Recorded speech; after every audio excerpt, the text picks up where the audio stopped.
بسم اللہ الرحمن الرحیم۔ السلام علیکم۔ آج ہم سورۃ آل عمران کی آیت نمبر 101 سے لے کر 110 تک کا آسان اردو ترجمہ بیان کریں گے۔ اللہ کے نام سے شروع جو نہایت مہربان ہمیشہ رحم فرمانے والا ہے۔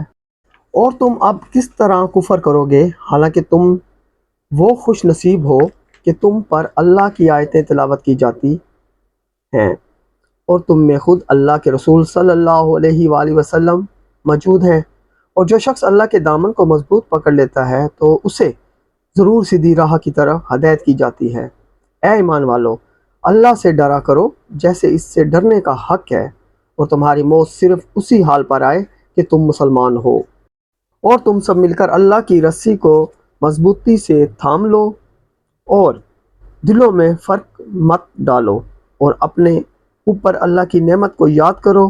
جب تم ایک دوسرے کے دشمن تھے تو اس نے تمہارے دلوں میں الفت پیدا کر دی، اور تم اس کی نعمت کے باعث آپس میں بھائی بھائی ہو گئے، اور تم دوزخ کی آگ کے گڑھے کے کنارے پر پہنچ چکے تھے، پھر اس نے تمہیں اس گڑھے سے بچا لیا۔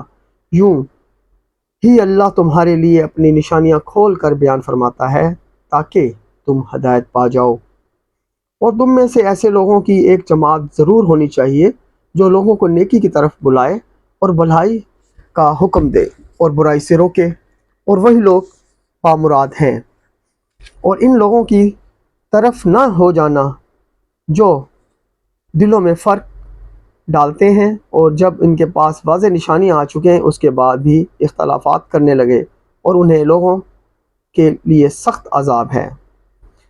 جس دن کئی چہرے سفید ہوں گے اور کئی چہرے سیاہ ہوں گے، تو جن کے چہرے سیاہ ہو جائیں گے ان سے کہا جائے گا کیا تم نے ایمان لانے کے بعد کفر کیا؟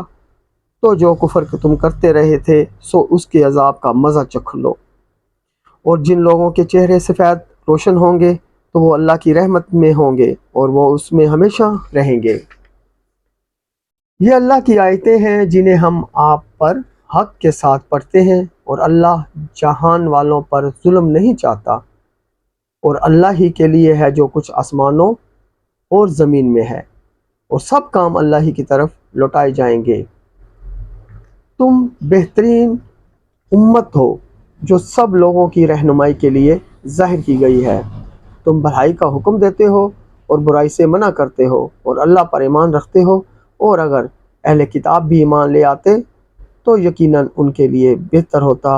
ان میں سے کچھ ایمان والے بھی ہیں اور ان میں سے اکثر نافرمان ہیں۔ جزاک اللہ۔